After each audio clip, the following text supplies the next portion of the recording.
सबसे पहले हम घेवर का बेस बना के तैयार करेंगे। तो ये 4 चम्मच के करीब ले लिया है पिघला हुआ घी। लेंगे एक ये बड़ा सा बर्फ का टुकड़ा और इसे अच्छे तरीके से फेंटेंगे। इतना फेंटेंगे कि ये बिल्कुल क्रीम के टेक्सचर में आ जाए। 2 मिनट का समय लगा है और देख सकते हैं घी बिल्कुल ही क्रीम के टेक्सचर में आ गया है। इतना फेंटना है। अगर फेंटते समय लगे कि इसमें बर्फ का थोड़ा सा पानी रह गया तो आप उस पानी को निकाल ले, इस बात का ध्यान रखें। 4 चम्मच मैंने घी लिया है तो यहाँ मैंने लिया है 1 पाव के करीब मैदा। इसे इस फेंटे हुए घी में थोड़ा थोड़ा करके मिलाते जाएंगे। एक तरीके से हमने फेंटा हुआ जो घी तैयार किया था उसमें मैदे को मिला के एक तरीके से इस तरीके से टेक्सचर की हमने मोयन लगा ली है। देखिए कुछ इस तरीके से अच्छे तरीके से मिलाने के बाद अब हमने ये ले लिया है 1 कप के करीब ये ठंडा ठंडा फ्रिज का रखा हुआ दूध, जिसे अच्छे तरीके से उबाल कर उसकी मलाई को निकाल लिया है। पहले हम उसे अच्छे तरीके से मिला लेंगे। मिलाने के बाद अब हम इसमें डाल देंगे 1 चम्मच गेहूं का आटा, डालेंगे 1 चम्मच के करीब बेसन और अब हम इसमें डालेंगे ठंडा ठंडा पानी। मैंने यहाँ 1 बड़ी कटोरी यानी कि 250 ग्राम के करीब मैदा लिया है। तो यहाँ मैं आधा लीटर यानी कि उतने ही माप की 2 कटोरी के करीब पानी का इस्तेमाल करूंगी। पानी का इस्तेमाल ठंडा करें, इस बात का ध्यान रखें। थोड़ा थोड़ा सा करके मिलाते जाएंगे और अच्छे तरीके से फेंटते जाएंगे।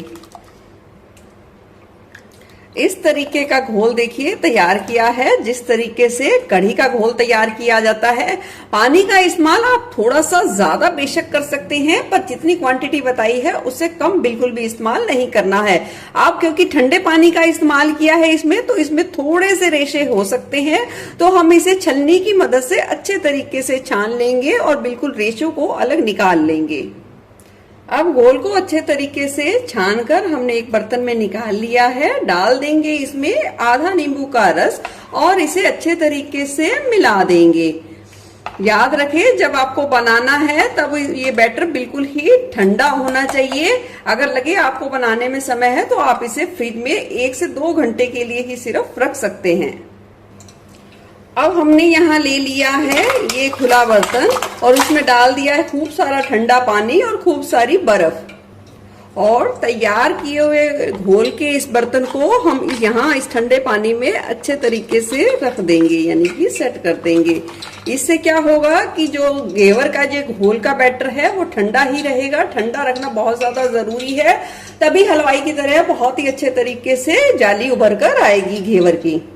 अब घेवर बनाने के लिए हमने ये देखिए भारे तले वाला पतीला ले लिया है और देख सकते हैं इसकी नोक बाहर की तरफ है, तो हमें घेवर निकालने में आसानी होगी क्योंकि यहाँ हम कोई भी साचा कोई भी मोल्ड का यूज नहीं करेंगे। और याद रखें आप जो भी तेल या घी का इस्तेमाल करें वो बहुत ही तेज गर्म होना चाहिए। और इस तरीके की कड़छी ले ली है, यहाँ मैंने आधी कड़छी के करीब लिया है बैटर, उसे हम थोड़ा थोड़ा करके इस तरीके से डालेंगे। ये देखिए कुछ इस तरीके से, जैसे ही बबल शांत हो गए फिर से हम डालेंगे थोड़ा सा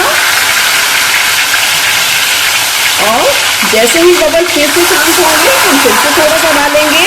ये देखिए मैंने आधी कड़छी के करीब ही बैटर लिया है, उसको भी मैं 5 से 6 बार डिवाइड करके डालूंगी।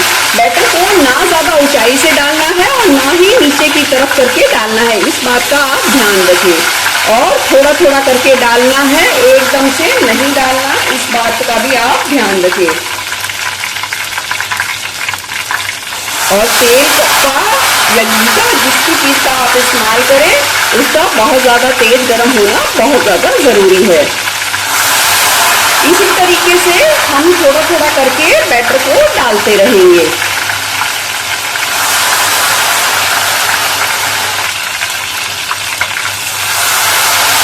देखिए कितनी खूबसूरत जाली उभर कर आ गई है, देख सकते हैं आप।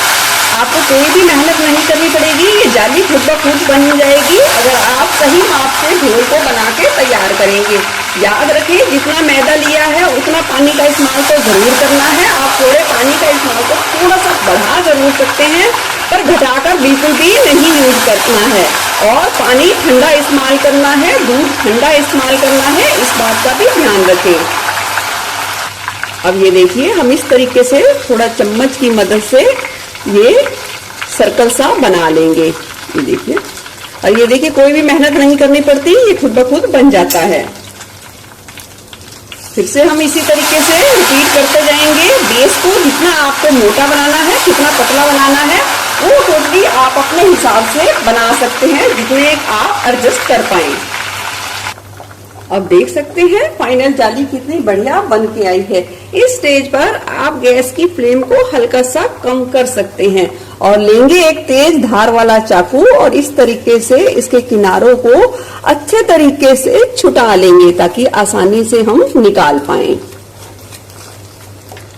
और ये देखिए थोड़ा सा सिकने देंगे। अगर लगे कि थोड़ा सा कच्चा है तो इस तरीके से सिकने दें ताकि घेवर की ऊपरी सतह भी अच्छे तरीके से सिक कर बाहर आए।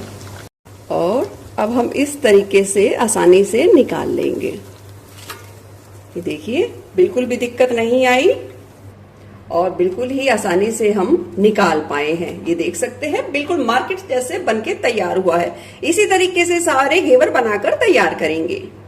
एक कटोरी मैदे से ही हमने बहुत ज्यादा घेवर बना के तैयार किए हैं। लगभग हमने 5 से 6 घेवर बना के तैयार किए हैं और देख सकते हैं सारे बहुत ही ज्यादा बढ़िया बनके तैयार हुए हैं। तो चलिए अब करते हैं कंप्लीट। अब लगा देंगे पहले जरूरत के हिसाब से चाशनी। जिस तरीके से गुलाब जामुन की चाशनी होती है उसी तरीके से बनाकर तैयार करनी है। यानी कि 1 कटोरी आप चीनी ले तो 1 कटोरी पानी ले और उसे इतना पकाइए कि वो चिपचिपी कंसिस्टेंसी में आ जाए और उसे ठंडा करके यूज करना है। अब लगा देंगे इस पे तैयार की हुई रबड़ी।